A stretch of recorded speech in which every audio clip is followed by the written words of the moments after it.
दुष्टों की छाती पर कैसे वंदे बहनों मुट्ठी बनाकर जैसे तुम किसी की छाती पर एक प्रहार कर रही हो।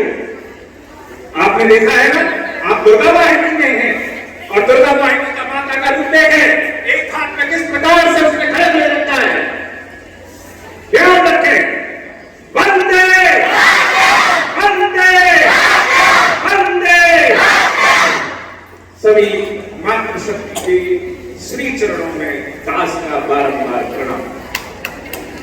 हमारी संत जो इतनी दूरी से आप लोगों के मध्य में पधारी, इनका एक विशेष अनुग्रह आप लोगों के ऊपर, क्योंकि गंगोत्री से आना, अब मेरी तरफ ध्यान रखें, गंगोत्री से यहां आना सरल नहीं है। आप लोगों को आज संबोधित करने के लिए ये इतनी दूरी से पधारी, हम इनके भी श्री चरणों में बार बार प्रणाम करते हैं। और हमारे भाई बंधु सभी बैठे हुए हैं, इनके अंदर बैठे हुए उस परमात्मा को मेरा बारंबार प्रणाम। आज का विषय है कि विश्व हिंदू परिषद की दुर्गा वाहिनी, और दुर्गा वाहिनी भी एक शक्ति के स्वरूप में। देखो, यहां मेरी छोटी छोटी बहनें, मेरी माताएं बैठी हुई हैं। स्त्री का चरित्र समाज का निर्माण करता है, यह ध्यान रखने वाली बात है। जो आपका चरित्र है, आज आप देखने में छोटी लग रही है, जैसे अभी साध्वी जी उद्बोधन कर रही थी कि देवी कहां चली गई। देवी तो अंदर है, लेकिन वो नाम के पीछे लगा दिया। नाम के पीछे कैसे लगा दिया? दुर्गा देवी, लक्ष्मी देवी, सीमा देवी, लेकिन उस देवी शब्द का संबोधन हमारे अंदर ही है। बस इस बात को हमें जानना है। यदि आप नहीं जान पाए और आप सोच रहे होंगे दुर्गा वाहिनी में हम ही हैं और तो कोई है ही नहीं, या हम ही आकर दुर्गा वाहिनी का निर्माण कर रहे हैं, हमसे ही दुर्गा वाहिनी है, तो आप लोगों की जानकारी के लिए बता दूं कि दुर्गा वाहिनी की उत्पत्ति कब हुई थी और कैसे हुई, उसके बारे में 5 अक्टूबर 1524, 5 अक्टूबर 1524 उत्तर प्रदेश के बांदा जिले के कालिंजर में, जो कालिंजर के राजा थे उनका नाम था कीर्ति सिंह, और दुर्गाष्टमी के दिन उनके घर में एक बेटी का जन्म हुआ जिसका नाम रखा गया था दुर्गा। क्षत्रिय समाज में तो जन्म हुआ, लेकिन गौड़ राजवंश के एक राजा हुए जिनका नाम था संग्राम साहब, उनके साथ में उनका विवाह कर दिया गया 1542 में। जब उनका विवाह 1542 में उनके साथ किया गया, तो मध्य प्रदेश के जो गोंडवाना क्षेत्र के राजा थे उनके साथ विवाह तो हुआ, लेकिन दुर्गावती का एक विशेष भाव रहा कि उनके 1545 में एक पुत्र हुआ और 1550 में वो विधवा हो गई। विधवा होने के बाद दुर्गावती का बच्चा केवल 5 वर्ष का था। ये दुर्गा दुर्गा कैसे है आप इसे जाने। 5 वर्ष का बच्चा जो बाल्यावस्था से दुर्गावती तीरंदाजी में श्रेष्ठ थी, तलवार चलाने में श्रेष्ठ थी, यहां छिपकर वार करने में श्रेष्ठ थी, और दुश्मन को किस प्रकार के जीता जा सकता है उस रणनीति में श्रेष्ठ थी। तो मुगलों के साम्राज्य ने दुर्गावती के राज्य पर हमला कर दिया, क्योंकि पति का देहांत हो गया। अब मुगलों ने सोचा कि अब तो दुर्गावती अकेली क्या करेगी। दुर्गावती ने अपने बेटे का तिलक राजगद्दी पर किया और सेना की प्रमुख बन गई, और सेना की प्रमुख बनकर उन्होंने पहली बार समस्त नारी जाति जो उनके समाज में थी उसे दुर्गा वाहिनी का नाम दिया और दुर्गा वाहिनी का नाम देकर उन्होंने 4 बार मुगलों को हराया। 4 बार, एक बार नहीं, 4 बार। लेकिन आज की हमारी बहनें, आज की हमारी बेटियां केवल वहीं तक सीमित रह गई हैं। आप इंस्टाग्राम पर जितना समय बर्बाद करती है उससे ज्यादा यदि आप तलवार चलाने पर ध्यान दें तो आपको कोई भी बुरी नजर से नहीं देख सकता। ये ध्यान रखें। आप लठ चलाने में आप ऐसा कोई कार्य करती है। देखो दुर्गा के 9 स्वरूप हैं। अभी हमारी शादी जी आप लोगों को बता रही थी कितनी सरलता से उन्होंने उद्बोधन किया। दुर्गा के 9 स्वरूप हैं और 9 स्वरूप में भी उनके अस्त्र अलग है, शस्त्र अलग है। आप मेरी बहनों से मेरा हाथ जोड़कर, ये नहीं है कि आज तुम्हारा पथ संचालन हो जाएगा उसके बाद फिर आप अपने घर में चली जाएंगी, उसके बाद आपको ध्यान नहीं देना है, बस हो गई दुर्गा वाहिनी की यात्रा। दुर्गा वाहिनी की यात्रा में सम्मिलित होने का भाव असलियत में जब प्रकट होगा जब तुम्हारी यही ऊर्जा सुबह और शाम तुम्हारे शरीर से आभा के रूप में प्रकट होती रहेगी। आप रोजाना तलवार चलाना सीखेंगी, आप रोजाना लठ चलाना सीखेंगी, लेकिन संस्कारों को भूले बगैर। यदि तुम संस्कारों से भी विमुख हो गई तो हमारे राष्ट्र का निर्माण नहीं हो पाएगा। हमारे राष्ट्र के निर्माण के लिए स्त्री का संस्कार पूर्ण होना परम आवश्यक है। अरे पुरुष पद से विचलित हो जाए तो भी चल जाएगा, लेकिन आज देखा जा रहा है लव जिहाद के चक्कर में, अनेक ऐसे प्रलोभनों के चक्कर में बिटियाएं अपनी जिंदगी खराब कर रही हैं। आप दुर्गा वाहिनी की सदस्य हैं तो दुर्गा का एक स्वरूप आप अपने अंदर भी धारण करें और आप अपने तेज को, अपने बल को ऐसा प्रखर करें, ऐसा प्रखर करें कि कोई व्यक्ति तुम्हारे ऊपर दृष्टि डालने से पहले घबरा जाए, हाथ लगाने से पहले घबरा जाए कि ये अरे इससे दूर रहना। आप ध्यान रखें, मैं एक पूरी किताब बनाकर आया था। किस लिए? क्योंकि आपको ये बता दूं कि ये दुर्गा वाहिनी आज की नहीं है, ये दुर्गा वाहिनी तब से चल रही है, निरंतर चल रही है, जिसमें मणिकर्णिका, जिन्हें आप लक्ष्मीबाई के नाम से जानते हैं, मणिकर्णिका जिन्होंने अपने आप को बलिदान कर दिया। आज ये ध्यान रखें, रानी लक्ष्मीबाई के लिए आप बोल तो देते हैं रानी लक्ष्मीबाई ऐसी थी, रानी लक्ष्मीबाई ऐसी थी।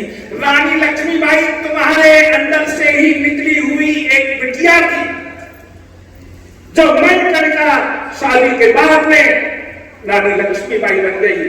तो आप अपनी स्थिति, देश की स्थिति, परिस्थिति को संभाल कर रखें और समझें। आप अन्य कार्यों पर ध्यान ना दें, आप अपने धर्म के बारे में जागरूक बने और जितनी धर्म के बारे में जागरूक बनेंगे, अपने शास्त्रों का अध्ययन करें। बहुत से लोग कहते हैं हनुमान चालीसा लड़कियों को नहीं पढ़ना चाहिए। आप लोग इस बात पर ध्यान ना दें, उसमें तो लिखा है, महाराज जी क्या लिखा है? जो यह पढ़े, जो यह पढ़े,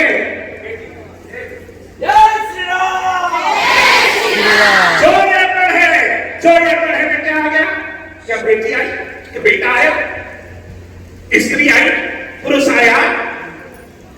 जो ये पढ़े, तो मेरा बेटियों से आग्रह है आप अपने अंदर हनुमान जी को इष्ट बनाकर, क्योंकि उनकी श्रद्धा, उनका विश्वास, उनका प्रेम कैसा है, आप अपने अंदर दुर्गा तो है ही है। और दुर्गा के आपने देखा होगा, दुर्गा के सामने भैरव भी चलते हैं, हनुमान जी भी चलते हैं, उनकी भी उपासना होती है।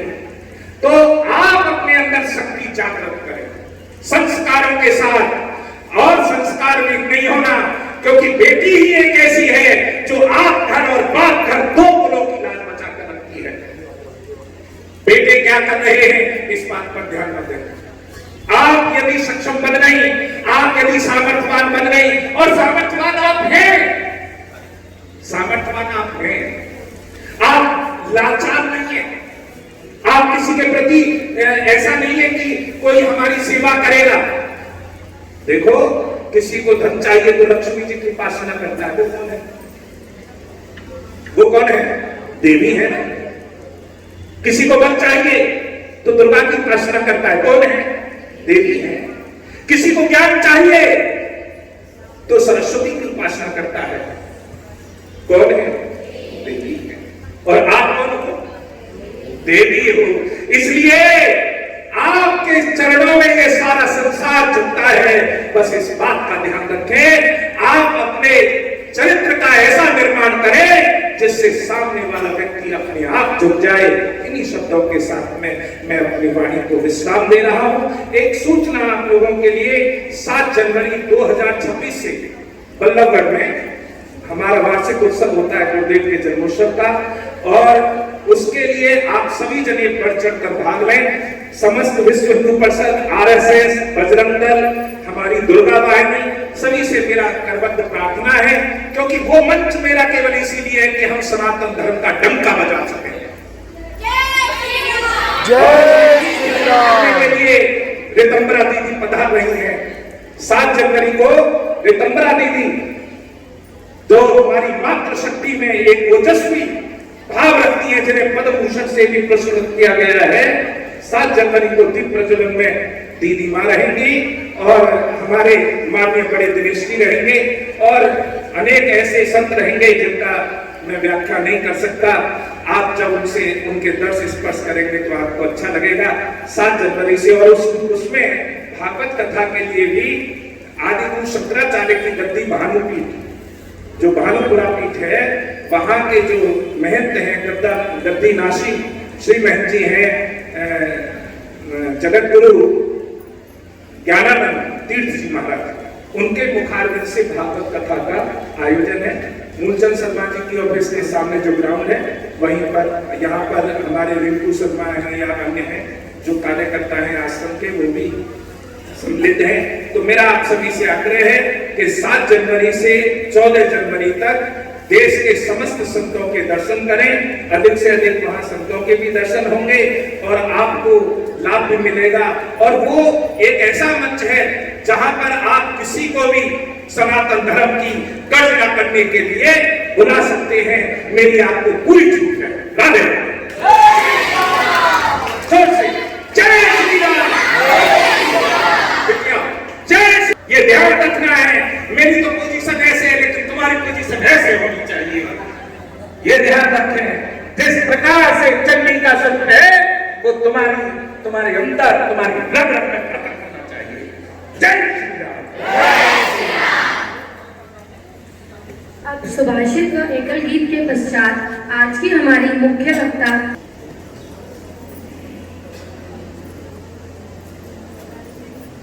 हिमालय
क्योंकि एक साथ एक प्रहार, आपने मुक्के का एक प्रहार उन दुष्टों की छाती पर कैसे वंदे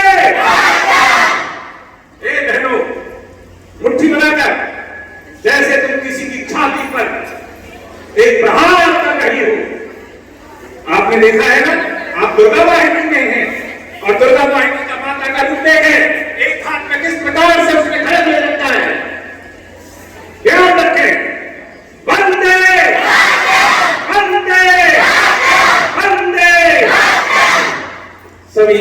मातृशक्ति के श्री चरणों में दास का बारंबार प्रणाम।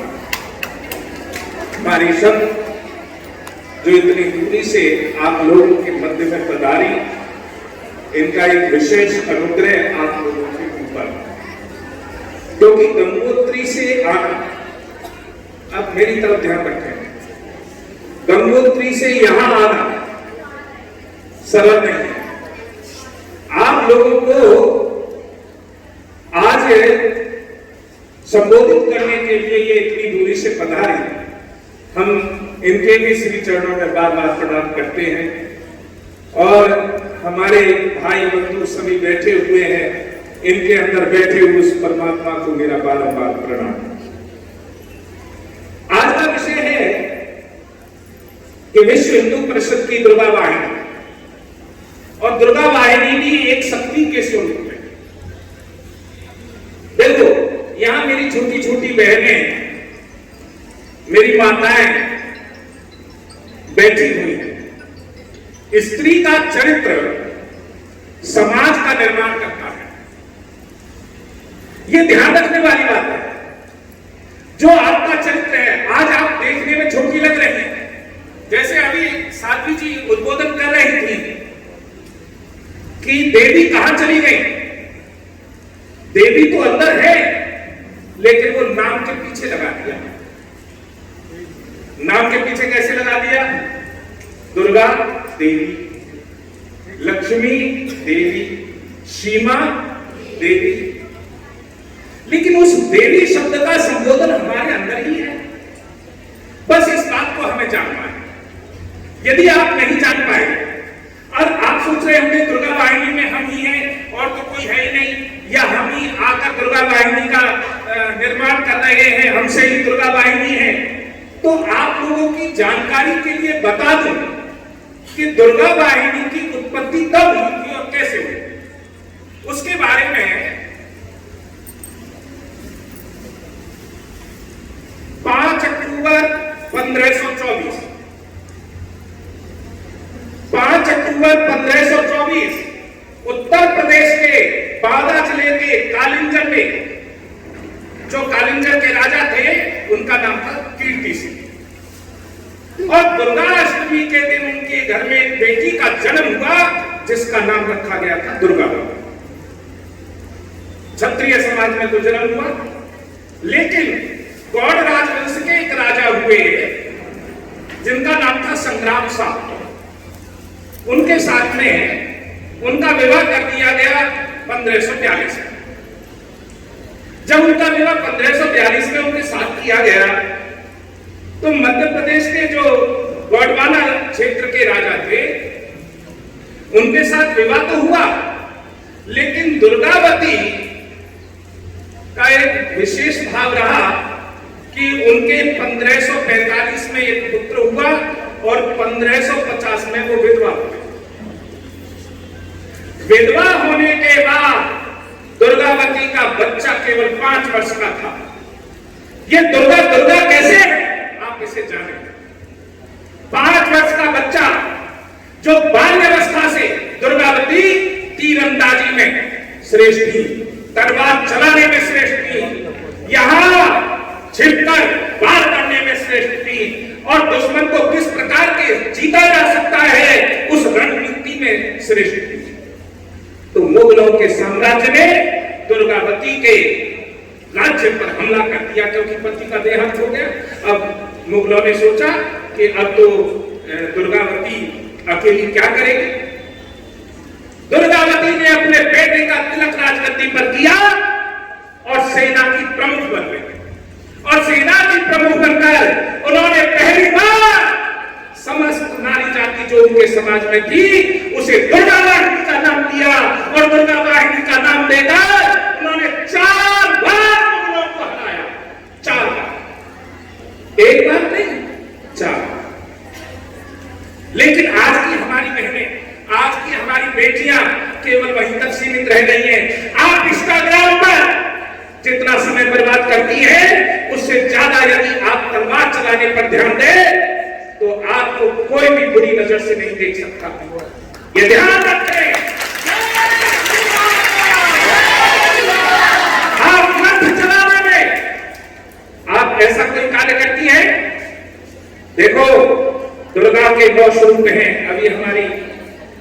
जी आप लोगों को बता रही थी कितनी सरलता से उन्होंने उद्बोधन किया। दुर्गा के 9 स्वरूप हैं और 9 स्वरूप में भी उनके अस्त्र अलग है, शस्त्र अलग है। आप मेरी बहनों से मेरा हाथ जोड़कर, ये नहीं है कि आज तुम्हारा पथ संचालन हो जाएगा, उसके बाद फिर आप अपने घर में चली जाएंगी, उसके बाद आपको ध्यान नहीं देना है, बस हो गई दुर्गा वाहिनी की यात्रा। दुर्गा वाहिनी की यात्रा में सम्मिलित होने का भाव असलियत में जब प्रकट होगा जब तुम्हारी यही ऊर्जा सुबह और शाम तुम्हारे शरीर से आभा के रूप में प्रकट होती रहेगी। आप रोजाना तलवार चलाना सीखेंगी, आप रोजाना लठ चलाना सीखेंगी, लेकिन संस्कारों को भूले बगैर। यदि तुम संस्कारों से भी विमुख हो गई तो हमारे राष्ट्र का निर्माण नहीं हो पाएगा। हमारे राष्ट्र के निर्माण के लिए स्त्री का संस्कार पूर्ण होना परम आवश्यक है। अरे पुरुष पद से विचलित हो जाए तो भी चल जाएगा, लेकिन आज देखा जा रहा है लव जिहाद के चक्कर में, अनेक ऐसे प्रलोभनों के चक्कर में बेटियां अपनी जिंदगी खराब कर रही हैं। आप दुर्गा वाहिनी की सदस्य हैं तो दुर्गा का एक स्वरूप आप अपने अंदर भी धारण करें और आप अपने तेज को, अपने बल को ऐसा प्रखर करें, ऐसा प्रखर करें कि कोई व्यक्ति तुम्हारे ऊपर दृष्टि डालने से पहले घबरा जाए, हाथ लगाने से पहले घबरा जाए कि ये अरे इससे दूर रहना। आप ध्यान रखें, मैं एक पूरी किताब बनाकर आया था। किस लिए? क्योंकि आपको ये बता दूं कि ये दुर्गा वाहिनी आज की नहीं है, ये दुर्गा वाहिनी कब से चल रही है, निरंतर चल रही है। जिसने मणिकर्णिका, जिन्हें आप लक्ष्मीबाई के नाम से जानते हैं, मणिकर्णिका जिन्होंने अपने आप को बलिदान कर दिया। आज ये ध्यान रखें, रानी लक्ष्मीबाई के लिए आप बोल तो देते हैं रानी लक्ष्मीबाई ऐसी थी, रानी लक्ष्मीबाई ऐसी थी। रानी लक्ष्मीबाई तुम्हारे अंदर से ही निकली हुई एक बिटिया थी जो मणिकर्णिका शादी के बाद में रानी लक्ष्मीबाई बन गई। तो आप अपनी स्थिति, देश की स्थिति, परिस्थिति को संभाल कर रखें और समझें। आप अन्य कार्यों पर ध्यान ना दें, आप अपने धर्म के बारे में जागरूक बने और जितनी धर्म के बारे में जागरूक बनेंगे, अपने शास्त्रों का अध्ययन करें। बहुत से लोग कहते हैं हनुमान चालीसा लड़कियों को नहीं पढ़ना चाहिए। आप लोग इस बात पर ध्यान ना दें, उसमें तो लिखा है, महाराज जी क्या लिखा है? जो यह पढ़े, जो यह पढ़े,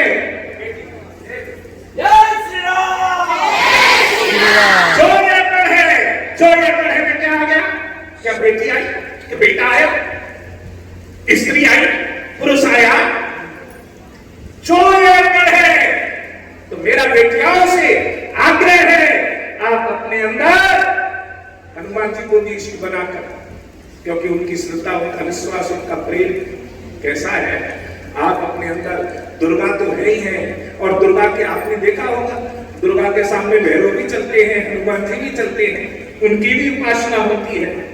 तो आप अपने अंदर शक्ति जागृत करें संस्कारों के साथ, और संस्कार में नहीं होना, क्योंकि बेटी ही एक ऐसी है जो आप घर और बाप घर दो कुलों की लाज बचा कर रखती है। बेटे क्या कर रहे हैं इस बात पर ध्यान न दें। आप यदि सक्षम बन गई, आप यदि सामर्थ्यवान बन गई, और सामर्थ्यवान आप हैं, सामर्थ्यवान आप हैं, आप लाचार नहीं है, आप किसी के प्रति ऐसा नहीं है कि कोई हमारी सेवा करेगा। देखो, किसी को धन चाहिए तो लक्ष्मी जी की उपासना करता है, वो कौन है? वो कौन है? देवी है ना। किसी को बल चाहिए तो दुर्गा की उपासना करता है, कौन है? देवी है। किसी को ज्ञान चाहिए तो सरस्वती की उपासना करता है, कौन है? देवी है। और आप कौन हो? देवी हो। इसलिए आपके चरणों में ये सारा संसार झुकता है। बस इस बात का ध्यान रखें, आप अपने चरित्र का ऐसा निर्माण करें जिससे सामने वाला व्यक्ति अपने आप झुक जाए। इन्हीं शब्दों के साथ में मैं अपनी वाणी को विश्राम दे रहा हूं। एक सूचना आप लोगों के लिए, 7 जनवरी 2026 से बल्लभगढ़ में हमारा वार्षिक उत्सव होता है गुरुदेव के जन्मोत्सव का, और उसके लिए आप सभी जने बढ़ चढ़ कर भाग लें। समस्त विश्व हिंदू परिषद, RSS, बजरंग दल, हमारी दुर्गा वाहिनी, सभी से मेरा करबद्ध प्रार्थना है, क्योंकि वो मंच मेरा केवल इसीलिए है कि हम सनातन धर्म का डंका बजा सकें। जय श्री राम। के लिए रितंबरा दीदी पधार रही हैं। 7 जनवरी को रितंबरा दीदी, जो हमारी मातृशक्ति में एक ओजस्वी भाव रखती है, जिन्हें पद्म भूषण से भी पुरस्कृत किया गया है, 7 जनवरी को दीप प्रज्वलन में दीदी मां रहेंगी और हमारे माननीय बड़े दिनेश जी रहेंगे और अनेक ऐसे संत रहेंगे जिनका मैं व्याख्या नहीं कर सकता। आप जब उनसे उनके दर्श स्पर्श करेंगे तो आपको अच्छा लगेगा। 7 जनवरी से, और उसमें भागवत कथा के लिए भी आदिगुरु शंकराचार्य की गद्दी भानुपीठ, जो भानुपुरा पीठ है, वहां के जो महंत हैं, गद्दी नाशी श्री महंत जी हैं, जगत गुरु ज्ञानानंद तीर्थ जी महाराज, उनके मुखारविंद से भागवत कथा का आयोजन है। मूलचंद शर्मा जी की ऑफिस के सामने जो ग्राउंड है, वहीं पर, यहाँ पर हमारे रिंकू शर्मा हैं या अन्य हैं जो कार्यकर्ता हैं आश्रम के, वो भी सम्मिलित हैं। तो मेरा आप सभी से आग्रह है कि 7 जनवरी से 14 जनवरी तक देश के समस्त संतों के दर्शन करें। अधिक से अधिक वहां संतों के भी दर्शन होंगे और आपको लाभ भी मिलेगा। और वो एक ऐसा मंच है जहां पर आप किसी को भी सनातन धर्म की गर्जना करने के लिए बुला सकते हैं। मेरी आपको पूरी छूट है। राधे जय श्री राम। ये ध्यान रखना है, मेरी तो पोजीशन ऐसे है लेकिन तुम्हारी पोजीशन ऐसे होनी चाहिए। ये ध्यान रखें, जिस प्रकार से चंडी का सत्य है वो तुम्हारे अंदर, तुम्हारी रग रग में प्रकट करना चाहिए। जय श्री राम।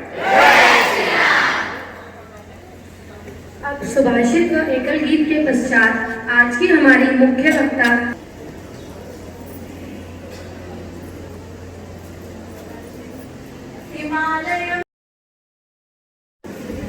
और बच्चा से सभी उपस्थित महानुभावों को सादर नमन करते हैं। सामने बैठे हुए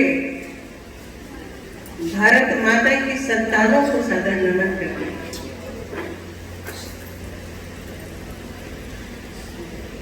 दो शब्द राम जी के लिए, जो हमारे आराध्य हैं। मिलो तुमसे कैसे भगवान, मिलन तो व्याकुल तन मन प्राण,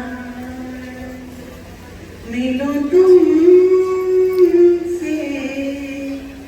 कैसे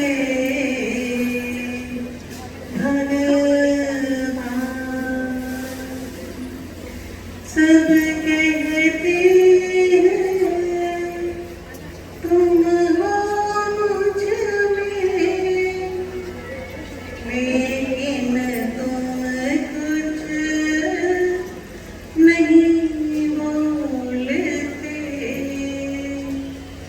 मैं पुकारते थक जाती हूँ, तुम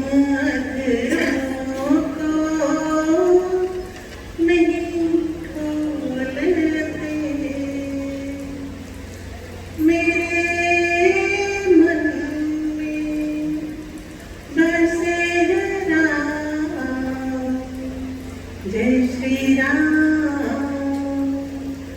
जय श्री राम, जय। वो बेटी होती है, लेकिन बड़े होने पे अन्य रिश्ते उसमें दिखाई देते हैं, इसलिए देवी कहीं ना कहीं अंतर ध्यान हो जाती है हमारी नजरों से, लेकिन देवी तो वही है। पत्नी में भी देवी है, बहन में भी देवी है, आस पड़ोस में भी देवी, सभी तरफ देवी। तो इसलिए आप यहां देवी स्वरूप में बैठे, सबके अंदर उसी पुनः जागरण का आभास मैं दिलाना चाहती हूं कि आप में ही दुर्गा है, आप में ही काली है, आप में ही लक्ष्मी है, आप में ही सरस्वती है। अपनी शक्ति को पहचानिए और इस देश में जो षड्यंत्र हो रहा है उसके लिए एकजुट होकर फिर से शिव का साथ देने के लिए इस सृष्टि में अपनी शक्ति को उजागर कीजिए। आज दुष्ट पूरे देश में इस तरीके से षड्यंत्र कर रहे हैं तो देवताओं को भी तो, पुण्य आत्माओं को भी तो एक हो जाना चाहिए। लेकिन हम हिंदू बटे हुए हैं जातियों में, ऊंच नीच में, स्त्री और पुरुष में। तो सुनो, अभी मैंने क्या कहा, आप सभी को नमन किया। मैंने इसलिए नमन किया कि जिस प्रकार से साधु संतों का सम्मान करे, ये कर्तव्य है सांसारिक लोगों का, उसी प्रकार से साधु संतों का भी कर्तव्य है कि सांसारिक लोगों का सम्मान करें। आपके अंदर प्रत्येक जीव आत्मा को मैंने नमन किया। साधु संतों ने जीवन जीने की पद्धति समाज को सिखाई, मनुष्य को सिखाई कि कैसे जीना है, कैसे रहना है।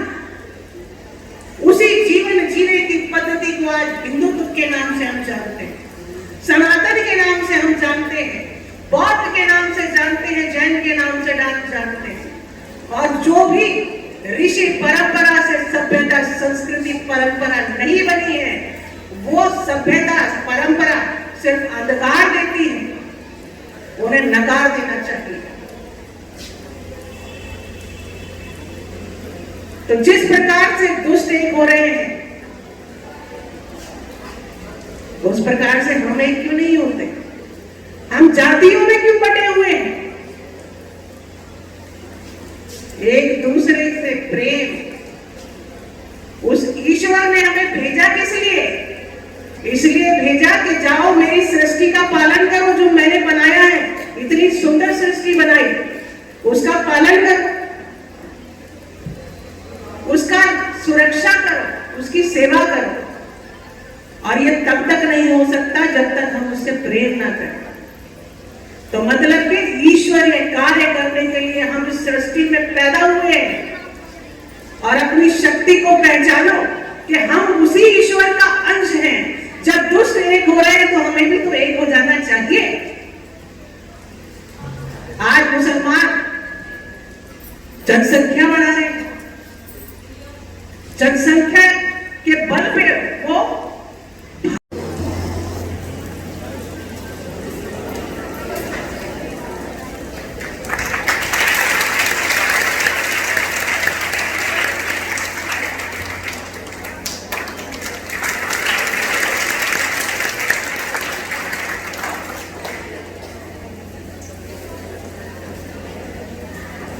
भैया जी महाराज के सम्मान के लिए मैं आमंत्रित करती हूँ हमारे विभाग अध्यक्ष प्रेमचंद गोयल काका जी मंच पर आए और भैया जी का स्वागत करें।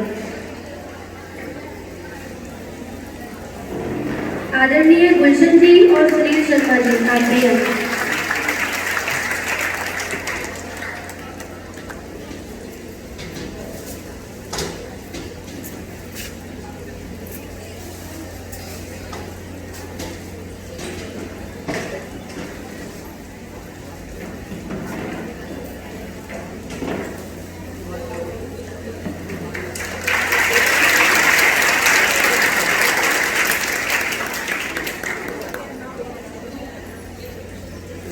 पहले कृपया ताली ना बजाए, जय श्री राम बोल सकते हैं।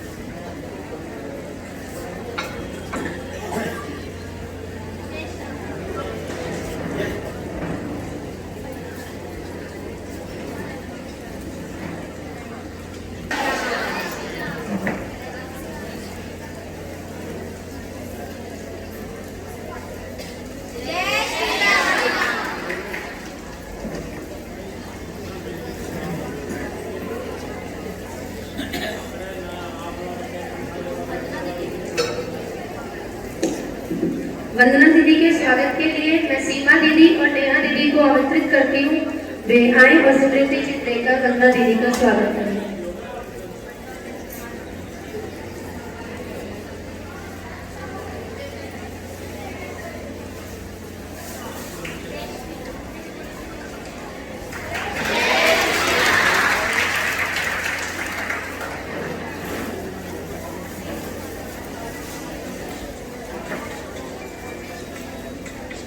आचार पद्धति के लिए बहन चंचल जी।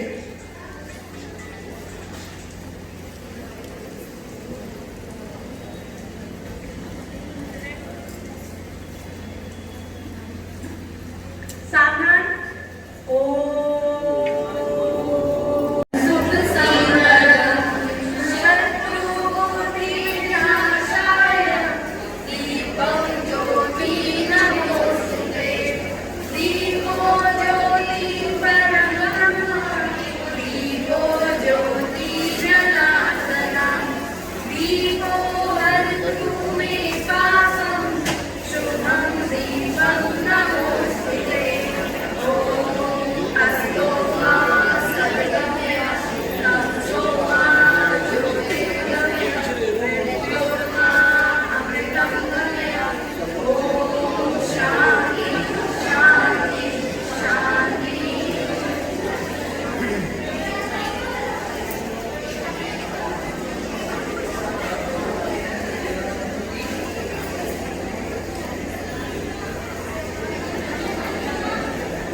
पाठ चलेंगे सब खाई,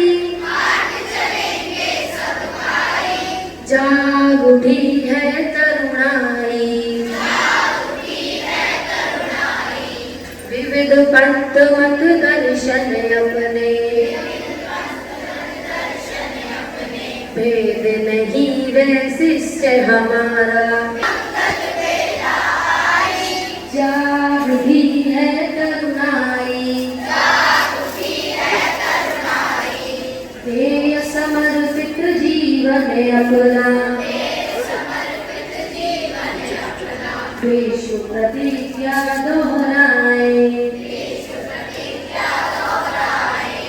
एक एक को हृदय लगाकर, विराट शक्ति प्रगटाए,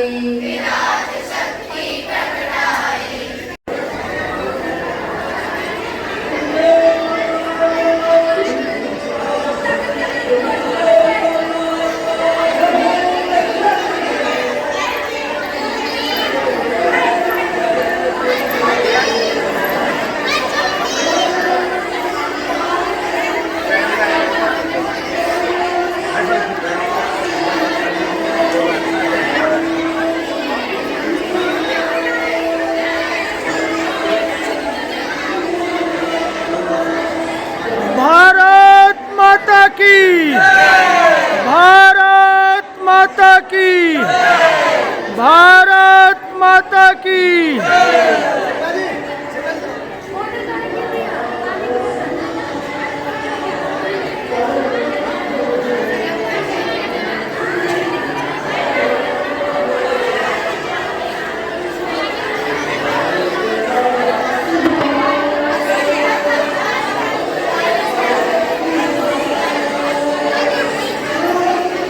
अरे बच्चों ऐसे करो बेटा, ऐसे करो बच्चों।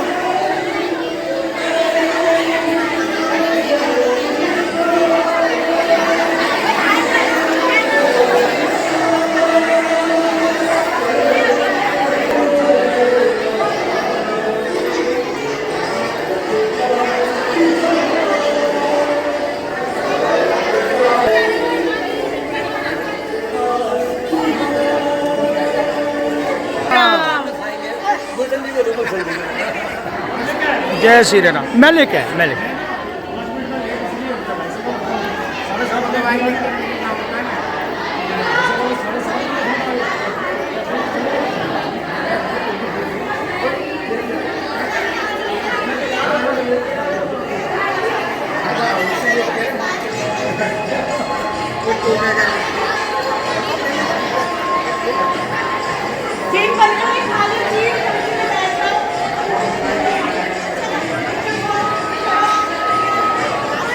दूधों को दे जो दान है, वो सच्चा इंसान अरे इस धरती का भगवान है।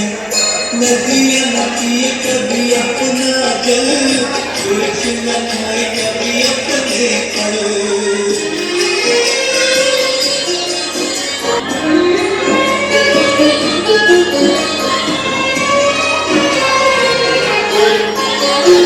अगर सच सिखा अंग जले दुनिया को नीली सांस दे, अगर सच सिखा अंग